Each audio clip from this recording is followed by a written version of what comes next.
Guru. Hi students, welcome to C Guru online classes. మనం చదువుతున్నటువంటి NCERT geography క్లాసెస్లో ఈ క్లాస్ ఏంటి సార్ అంటే 9th class. 9th class first topic. Already మీకు 2 క్లాసెస్ నడుచున్నాయి, గమనించండి మీరు. ఇది 3వది. ఈరోజు మనం ఇక్కడ నేర్చుకోబోతున్నది ఏంటి సార్ అంటే, ఇదిగోండి ఈ ఏరియా మనం ఒకసారి చూద్దాం. వాళ్ళు మీకు అక్షాంశాలు రేఖాంశాలు అన్నీ చెప్పేసేసాను. ఇప్పుడు ఈరోజు మనం చదవబోతున్నది అంటే ఒకసారి నేను మీకు చదువుతాను, చదివి కదా మీకు చెప్తూ ఉన్నది కూడా మీకు అర్థమవుతుంది.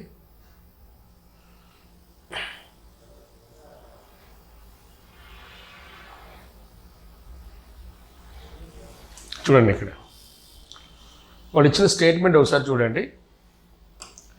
From Gujarat to Arunachal Pradesh there is a time lag of 2 hours. Arunachal Pradesh నుంచి గుజరాత్కి మధ్యలో 2 గంటల టైం ల్యాగ్ అంటే టైం గ్యాప్ ఉన్నది. Hence time along the standard meridian of India passing through Mirzapur is taken as the standard time for the whole country అన్నాడు. అంటే భారతదేశంలో పశ్చిమాన ఉన్న గుజరాత్కు అతి తూర్పున ఉన్న అరుణాచల్ ప్రదేశ్ మధ్య 2 గంటల సమయ భేదము ఉండుట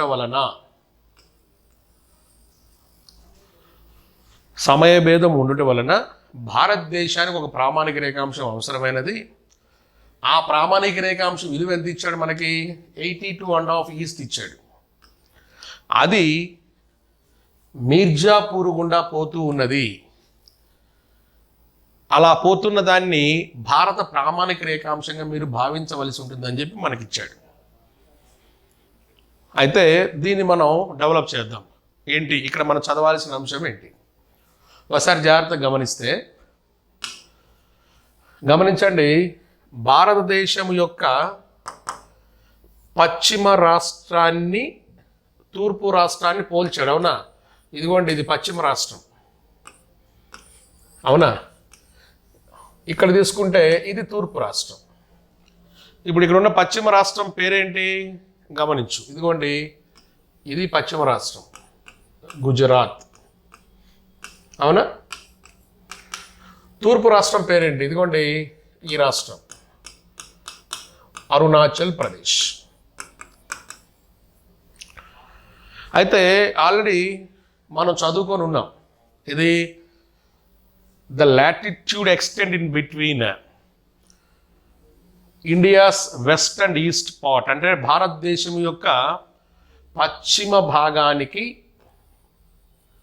తూర్పు భాగానికి మధ్య ఉన్నటువంటి గరిష్ట రేఖాంశ విస్తీర్ణంగా అంటే రేఖాంశ సంఖ్యగానే మనం చూసుకున్నట్లయితే 30. ఇది గత వీడియోలో నేను మీకు చెప్పున్నాను చూడండి. అంటే మీకు అర్థం కావడం కోసం మళ్ళీ ఒకసారి చెప్తాను. 68°7' ఈస్ట్ దగ్గర గుజరాత్ స్టార్ట్ అయితే 97°25' ఈస్ట్ వద్ద ఏమవుతుంది మనకి? అరుణాచల్ ప్రదేశ్తో భారతదేశం ఎండ్ అవుతుంది. అంటే ఇప్పుడు అప్రాక్స్గా ఇది మీరు 68 తీసుకోండి, ఇది అప్రాక్స్గా 98 తీసుకుంటే 68కి 98కి మధ్య ఉన్నటువంటి రేఖాంశాల మొత్తం సంఖ్య ఎంత? 30. ఓకే, ఈ 30 వలనే భారతదేశం యొక్క పశ్చిమ భాగానికి భారతదేశం యొక్క తూర్పు భాగానికి మధ్య సమయ భేదము 2 గంటలుగా మనకు కనిపిస్తుంది. అది ఎలానో నేను చెప్తాను. ఏంటి, ఇప్పుడు మనం ఇలా భూమిని తీసుకున్నప్పుడు గమనించండి. ఈ భూమి పడమర నుంచి తూర్పుకు తిరుగుతూ ఉంటుంది, మీకు తెలిసిందే. అయితే పడమర నుంచి తూర్పుకు తిరుగుతూ ఉన్నటువంటి భూమి మీద ఉన్న రేఖాంశాలు మనం గమనిస్తే ఇదిగోండి రేఖాంశాలు మనకి ఈ విధంగా కనిపిస్తాయి. ఇలా మనకి రేఖాంశాలు కనిపిస్తాయి. అవునా? ఇట్లా మనకి రేఖాంశాలు కనిపిస్తాయి. గమనించండి.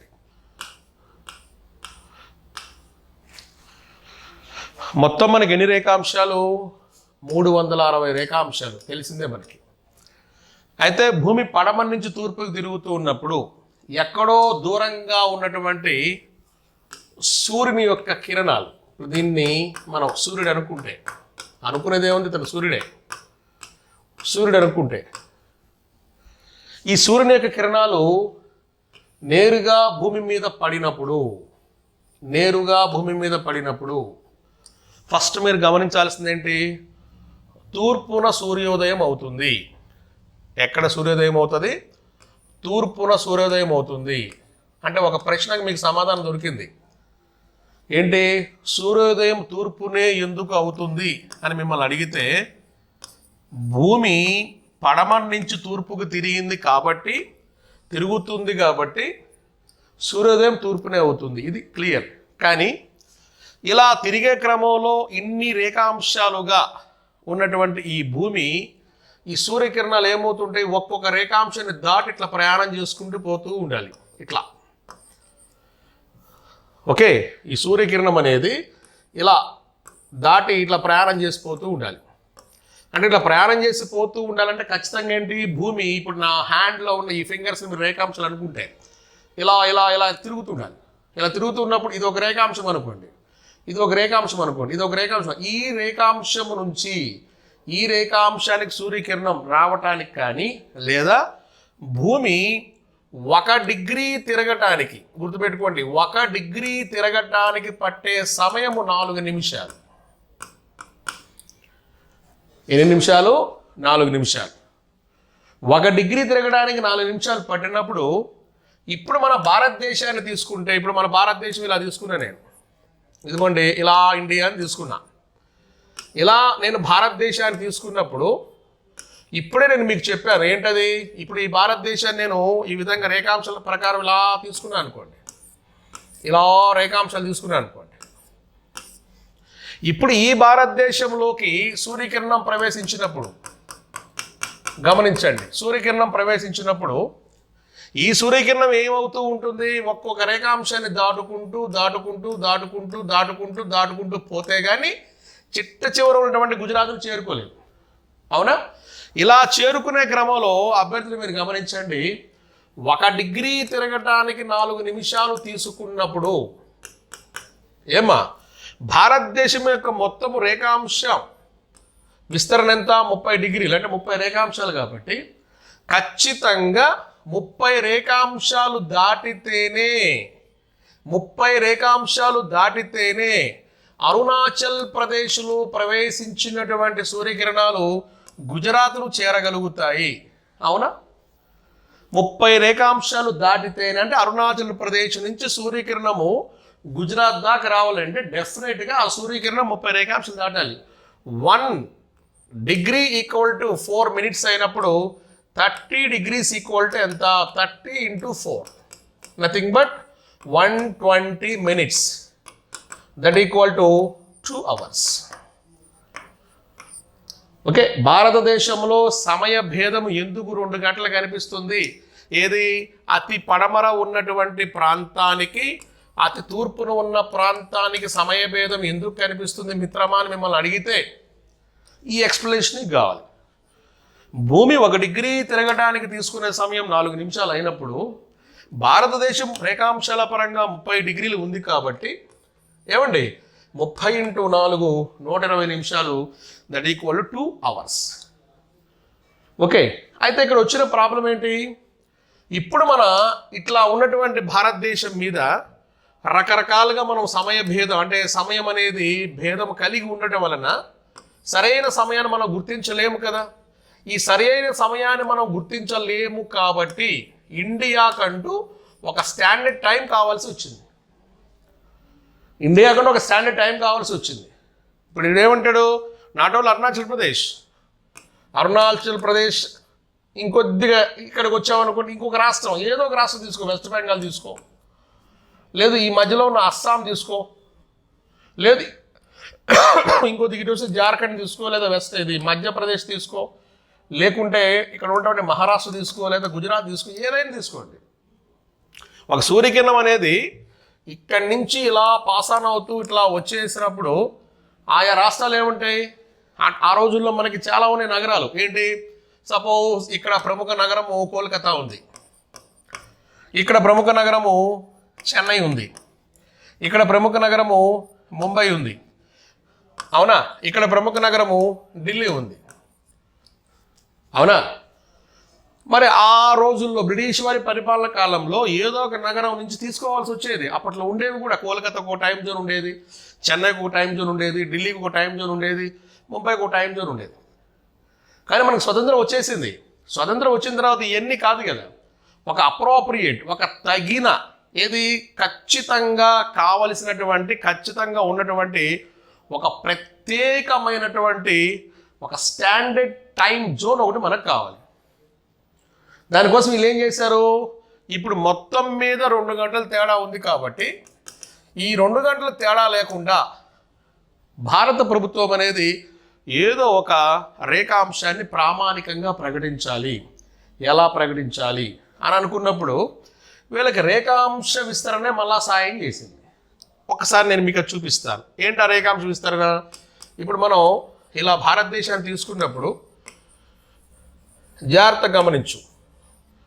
ఇప్పుడు ఇక్కడ ఉన్నటువంటి డిజిట్ ఎంత? 98. ఇక్కడ ఉన్న డిజిట్ ఎంత? 68.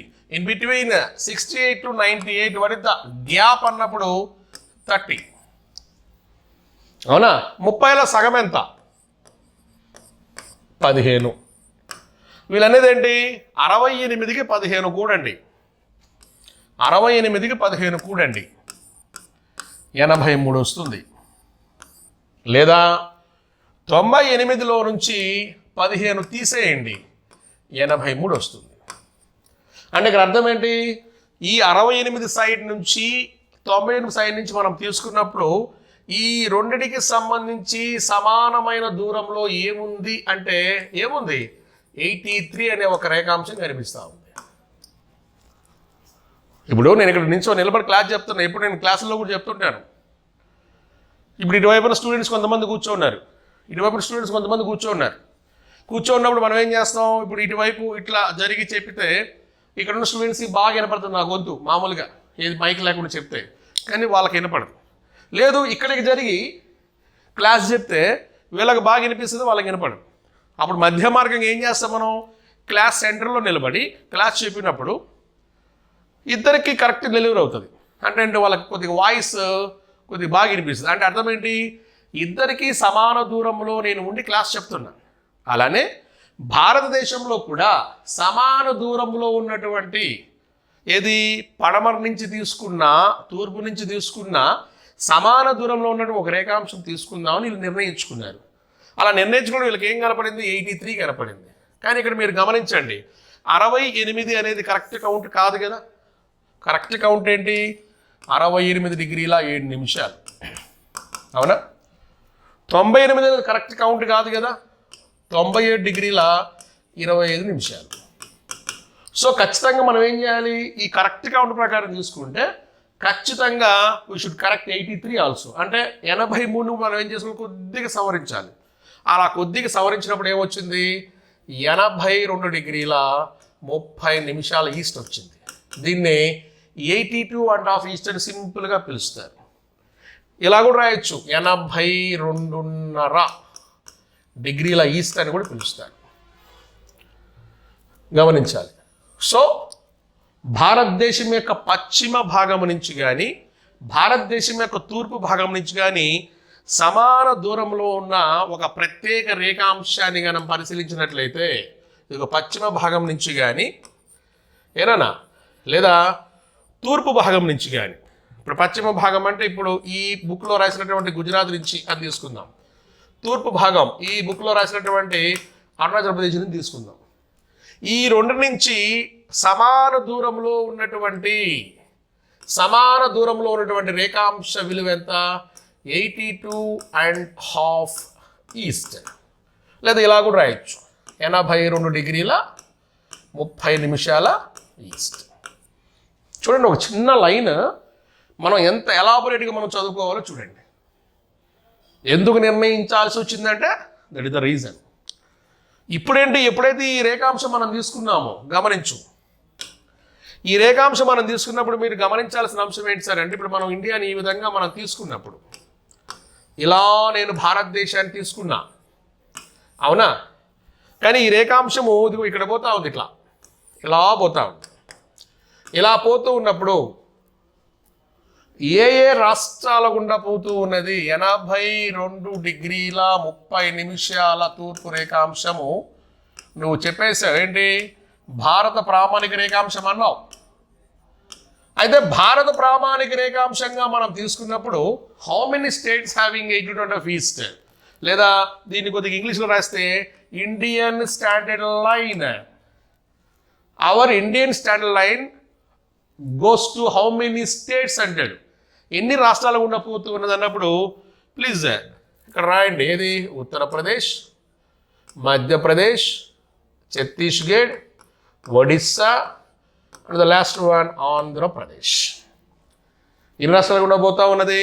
5 రాష్ట్రాలు గుండా పోతూ ఉన్నది. ఎన్ని రాష్ట్రాలు? 5 ప్లస్ పుదుచ్చేరి. గుర్తుపెట్టుకోండి, ఎన్ననా?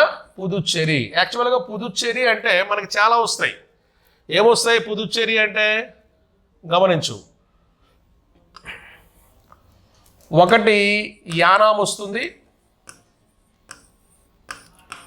2 మాహే వస్తుంది, 3 కరైకాల్ వస్తుంది, 4 పుదుచ్చేరి వస్తుంది. యాక్చువల్గా అడ్మినిస్ట్రేషన్ నేమ్ పుదుచ్చేరి. గుర్తుపెట్టుకోండి, ఇది పరిపాలనాపరమైన పేరు. పరిపాలనాపరమైన అంటే పరిపాలన పరంగా పిలిచే పేరు ఇది. ఇదేంటి? జాగ్రఫికల్ ఏరియాస్ ఇవి, అంటే పుదుచ్చేరిలో భాగంగా ఉన్నటువంటి ఏరియాస్. ఇలా తీసుకున్నప్పుడు ఆంధ్రప్రదేశ్లో ఉన్నటువంటి జియోగ్రఫికల్ ఏరియా పేరు యానాం. కేరళ ఉన్న జాగ్రఫికల్ పేరు మాహే. తమిళనాడులో ఉన్నటువంటి జియోగ్రాఫికల్ నేమ్స్ ఏంటి? 2 వస్తాయి. ఏంటది? 1 కరైకల్ వస్తుంది, 2వది పుదుచ్చేరి వస్తుంది. అంటే ఇక్కడ జాగ్రత్త మీరు గమనించండి. అందుకే భారతదేశంలో 82.5 ఈస్ట్ లేదా భారత ప్రామాణిక రేఖాంశం ఏ కేంద్రపాలిత ప్రాంతం గుండా పోతుందంటే పుదుచ్చేరి నువ్వు అన్నప్పటికి కూడా పర్ఫెక్ట్గా నువ్వు చెప్పాలంటే ఆంధ్రప్రదేశ్ దగ్గర ఉన్నటువంటి యానాం గుండా పోతూ ఉన్నది. అంటే 5 రాష్ట్రాలు ఒక కేంద్ర పాలిత ప్రాంతం, 1 యూనియన్ టెరిటరీ అనొచ్చు. అయితే ఇక్కడ మీకు ఎన్సీఆర్టీలో వాడు ఏమని ఇచ్చాడు? జాగ్రత్తగా గమనించండి, చూడండి ఇక్కడ ఏంటి? The standard meridian of Indian అంటే భారతదేశం యొక్క ప్రామాణిక రేఖాంశము passing through Mirzapur. Where is that? In Uttar Pradesh. Is taken as the standard time for the whole country. అంటే అక్కడ ఉన్న సమయాన్ని మనం ఎందుకు సార్ మిర్జాపూర్ తీసుకున్నాడు? మిర్జాపూర్ ఉత్తరప్రదేశ్ అని అంటే అర్థం ఏంటి? వాడు ఒక ప్రామాణికంగా ఉన్నటువంటి ఒక పేరు చెప్పాడు. నేను చాలా పేర్లు చెప్పగలను అక్కడ. ఏంటి? ఉత్తరప్రదేశ్లో మిర్జాపూరే కాదు, మధ్యప్రదేశ్లో రాయ్పూర్ రాసుకోవచ్చు. మా రాయ్పూర్ అంటున్న జబల్పూర్. ఛత్తీస్గఢ్లో రాయ్పూర్ రాసుకోవచ్చు, ఒడిస్సాలో కోరాపూర్ రాసుకోవచ్చు, ఏపీలో కాకినాడ రాసుకోవచ్చు. కానీ ఎన్సీఆర్టీ ప్రకారం వాడు నీకు ఇచ్చినప్పుడు కొద్దిగా సెన్స్లో రాసి పెట్టుకోండి. ఏంటది? మీర్జాపూర్. 82.5 తూర్పు రేఖాంశము ఏ ప్రాంతం గుండా పోతూ ఉన్నదంటే మీర్జాపూర్. కానీ కరెక్ట్గా నువ్వు మాట్లాడితే it passes through 5 states and 1 union territory. What are the 5 states? Uttar Pradesh, Madhya Pradesh, Chhattisgarh, Odisha, Andhra Pradesh. ఆంధ్రప్రదేశ్లో మీకు కనిపించే మరొక కేంద్రపాలిత ప్రాంతం ఏంటి? పుదుచ్చేరిలో భాగమైనటువంటి యానాం. ఏంటది? యానాం. 5 రాష్ట్రాలు ఒక కేంద్రపాలిత ప్రాంతం. కానీ 5 రాష్ట్రాలు ఉత్తరప్రదేశ్లో ఏ ప్రాంతం గుండా పోతుందో మీకు ఎన్సీఆర్టీ బుక్లు ఇచ్చాడు కాబట్టి కొద్దిగా జాగ్రత్త చూసుకోండి. What is the exact place in Uttar Pradesh? Mirzapur. సాధారణంగా నియర్ బై సిటీస్ అంటే అలహాబాద్, వారణాసి చెప్తాం, కానీ గుర్తుపెట్టుకోండి మీర్జాపూర్. ఏనా? అంటే ఏం లేదు ఇక్కడ. యాక్చువల్గా ఒక సమయం అంటూ మనం నిర్ణయిస్తాం కదమ్మా. ఇప్పుడు మనం ఇండియాని ఈ విధంగా తీసుకొని మనం రాసినప్పుడు కొద్దిగా ఇండియా మొత్తం బొమ్మ వేస్తుంది చూడండి. ఇలా తీసుకొని మనం ఇండియా గురించి ఇట్లా మనం చదువుకున్నప్పుడు ఇప్పుడు మనకి ఏ ఏ రాష్ట్రాలు అంటున్నాం గమనించు. ఉత్తరప్రదేశ్ అంటున్నాం, మధ్యప్రదేశ్ అంటున్నాం, ఛత్తీస్గఢ్ అంటున్నాం, ఒడిస్సా అంటున్నాం, ఏపీ అంటున్నాం.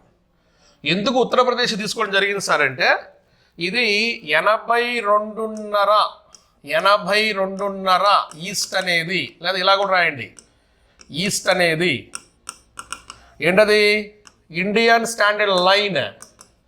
అంటే దీని ఆధారంగా నిర్ణయించబడిన సమయం ఏమిటి?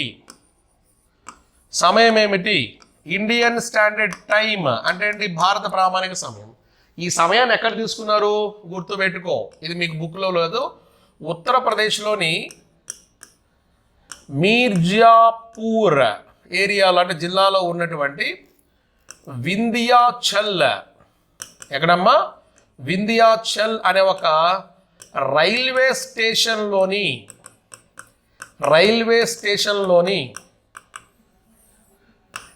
సమయ స్తంభములో అంటే క్లాక్ టవర్ అమ్మ, సమయ స్తంభములో నిర్ణయించడం జరిగింది. అక్కడ ఉన్నటువంటి క్లాక్ టవర్ని తీసుకోవడం జరిగింది. ఆ క్లాక్ టవర్లో ఉన్న సమయమే భారత ప్రామాణిక సమయం. అంటే ఒక రకంగా మన రైల్వే టైం. ఆ వింధ్యాచల్ రైల్వే స్టేషన్ ఎక్కడుంది? ఉత్తరప్రదేశ్లోని మీర్జాపూర్ జిల్లాలో ఉన్నది. కాబట్టి మీకు ఎన్సీఆర్టీలో it passes through Mirzapur in Uttar Pradesh అని చెప్పి నొక్కి చెప్పడం జరిగింది. చాలామందికి ఈ విషయం తెలియదు. ఓకే, ఎందుకు మీర్జాపూర్ ఇచ్చారంటే నేను ఇక్కడ ఎక్స్ప్లెనేషన్ ఇస్తున్నా. మీర్జాపూర్ జిల్లాలో వింధ్యాచల్ రైల్వే స్టేషన్లో ఉన్నటువంటి సమయ స్తంభము క్లాక్ టవర్లో ఉన్నటువంటి సమయమే భారత ప్రామాణిక సమయంగా నిర్ధారించబడింది. అక్కడి నుంచే వీళ్ళు తీసుకోవడం జరిగింది. ఓకే, కానీ రాష్ట్రాల పరంగా తీసుకుంటే హౌ మెనీ స్టేట్స్? 5 రాష్ట్రాలు. గుర్తుపెట్టుకో, 5 రాష్ట్రాలు ప్లస్ ఒక కేంద్రపాలిత ప్రాంతం. జియోగ్రాఫికల్ నేమ్ రాస్తే యానాం రాయండి. లేదు సార్ పరిపాలనా సంబంధమైన పేరు రాస్తారంటే పుదుచ్చేరి రాయండి. ఏం రాస్తారు? పుదుచ్చేరి. కాబట్టి భారతదేశం యొక్క పశ్చిమ భాగానికి అంటే గుజరాత్ రాష్ట్రానికి, అలానే తూర్పు భాగానికి అంటే అరుణాచల్ ప్రదేశ్ రాష్ట్రానికి మధ్య సమయ భేదము ఉన్నటువంటి ఈ 2 గంటల సమయాన్ని నివారించటానికి తీసుకున్నటువంటి ఒక ప్రత్యేక ప్రామాణిక రేఖాంశము 82.5 east. This is the explanation. Next ఇంకోటి కూడా ఇచ్చాడు, గమనించండి. ఏమిచ్చాడు?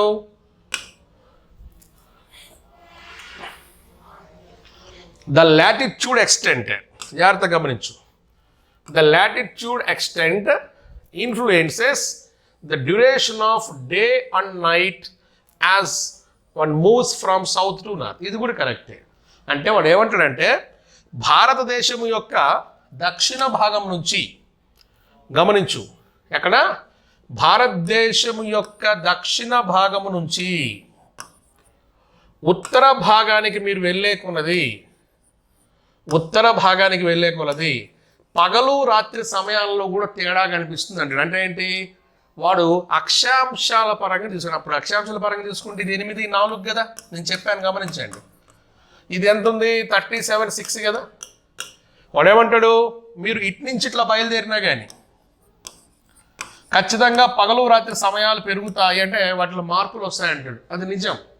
భారతదేశంలో గుర్తుంచుకోండి, భారతదేశమే కాదు ప్రపంచంలో భూమధ్య రేఖ నుంచి ఉత్తరానికి జరిగిన, భూమధ్య రేఖ నుంచి దక్షిణానికి జరిగిన, ఇది సౌత్ ఇది నార్త్ జరిగిన పగటి ప్రమాణము పెరుగుతుంది అనే ఈ స్టాండర్డ్ లైన్ గుర్తుపెట్టుకోండి. మీకు తర్వాత కాలంలో మీకు కనిపిస్తుంది, నేను చెప్తాను కూడా. అంటే భూమధ్య రేఖ నుంచి ఉత్తరానికి జరిగిన, అంటే ధృవాల వైపుకు జరిగిన, భూమధ్య రేఖ నుంచి ఇటు దక్షిణాన ధృవాల వైపు జరిగిన, the day time will be increase definitely. So ఇక్కడేంటి, మన ఉత్తరాన్ని జరుగుతున్నప్పుడు అంటే అర్థమేంటి? ఇప్పుడు తమిళనాడు తీసుకున్నాం అనుకోండి, తమిళనాడు నుంచి ఉత్తరం కొద్దిగా ఏపీ నుంచి ఉత్తరం కొద్దిగా ఒడిస్సా, అవునా? అక్కడి నుంచి కొద్దిగా ఉత్తరానికి వెళ్ళు, ఛత్తీస్గఢ్ లేదా మధ్యప్రదేశ్ ప్రాంతం, ఇంక ఉత్తరానికి ఉత్తరప్రదేశ్, ఇంకా ఉత్తరానికి హిమాచల్ ప్రదేశ్, ఇంకా జమ్మూ కాశ్మీర్, ఇట్లా వస్తాయి. ఇలా వెళ్తూ ఉంటాయి. అంటే అర్థం ఏంటి? భారతదేశంలో దక్షిణాన ఉన్న తమిళనాడు నుంచి బీ కేర్ఫుల్, తమిళనాడు నుంచి ఉత్తరాన ఉన్నటువంటి ఇప్పుడు జమ్మూ కాశ్మీర్ కాదు, అది లడక్ అనే ప్రాంతానికి వెళ్ళే కొలది పగటి ప్రమాణము పెరుగుతుంది. Definitely the day time will be in increasing mode. ఖచ్చితంగా పెరుగుతుంది. How much? ఎంత పెరుగుతుంది? మ్యాక్సిమం 2 గంటలు పెరుగుతుంది. ఇది మీకు బుక్లో ఇవ్వలేదు, ఇది గుర్తుంచుకోండి. ఓకేనా? అంటే మీరు ఇక్కడ గుర్తుపెట్టుకోవాల్సింది ఏంటి? భూమి మీద భూమధ్య రేఖ నుంచి ఉత్తరానికి వెళ్ళినా దక్షిణానికి వెళ్ళినా పగటి ప్రమాణం ఏమవుతుంది? పెరుగుతుంది. ఇప్పుడు మన భారతదేశం కూడా ఎక్కడుంది? ఇప్పుడు దీన్ని తీసుకుంటే మీరు భూమధ్య రేఖ అనుకుంటే ఇలా మీరు ఉత్తరానికి పోతున్నారు కాబట్టి ఖచ్చితంగా పగటి ప్రమాణం పెరుగుతుంది. అంటే ద మేజర్ డిస్టెన్స్ లేదా మేజర్ గ్యాప్ ఎంత ఉంది సార్ అని మనం అన్నప్పుడు 2 గంటలు ఉన్నదని మనం చెప్పొచ్చు. తమిళనాడులో ఉన్నటువంటి కన్యాకుమారికి కావచ్చు, లేదా ఎక్కడో లడఖ్లో ఉన్నటువంటి ఇందిరాకాల ప్రాంతానికి మధ్య సమయ భేదం ఎంత ఉంటుంది? 2 గంటలు. పగలు పెరుగుతూ ఉంటుంది. ఇది కూడా అభ్యర్థులు గమనించాలి. చూడండి, ఒక చిన్న లైన్ యాక్చువల్గా ఇక్కడ మీకు ఎక్స్ప్లెయిన్ చేస్తే మీరు జాగ్రత్త చూస్తే నేను ఎంత చెప్పానమ్మా? ఇదిగోండి, ఈ కొద్దిగా నేను ఎక్స్ప్లెయిన్ చేసి మీకు ఈ రోజున ఇది ఎంతసేపు టాపిక్ వచ్చిందో ఒకసారి మీరు కూర్చొని చూసుకోండి. ఎన్సీఆర్టీలో అంటే మీరు క్లాస్ నుంచి క్లాస్కి మారేకొంది సబ్జెక్ట్ డెప్త్ ఆ విధంగా మనకు ఉంటుంది. అందుకే ఎన్సీఆర్టీ బుక్స్ మస్ట్ అండ్ షుడ్గా మనం చదువుకోవాలి. Okay, so expertism is very very important. మంచి మెంటర్ కానీ మీకు దొరికినట్లయితే మీకు ఎటువంటి నోటిఫికేషన్లో అయినా సరే ఇటువంటి ఏరియాస్లో వచ్చిన బిట్స్ మీకు మిస్ అయ్యే అవకాశం లేదు. సో ఇప్పుడు ఈరోజు మనం చదువుకున్న టాపిక్ మొత్తం మనం తీసుకుంటే మొత్తం దేనికి సంబంధించి భారతదేశంలో ఉన్నటువంటి సమయ భావన గురించి చెప్పడం జరిగింది. ఇది వీడియోనే కదా, కాబట్టి మీరు రివైజ్ చూసుకోవడానికి కూడా ప్రయత్నాలు చేయండి. అన్లిమిటెడ్ అటెంప్ట్స్ కాబట్టి ఇబ్బంది లేదు మీకు. ఓకే, ఇది భారతదేశంలో ఉన్న ప్రామాణిక రేఖాంశ భావన, దాని యొక్క విస్తరణ వివరాలు. ఓకే, కొద్దిగా టైం మీద ఉంటాయి. ఇంకా మీరు నా ఇండియన్ జాగ్రఫీ క్లాసెస్ కానీ మీరు తీసుకున్నట్లయితే అందులో వీటి మీద నేను క్యాలిక్యులేషన్స్ అంటే లెక్కలు కూడా చెప్పుకున్నాను. Okay, thank you so much.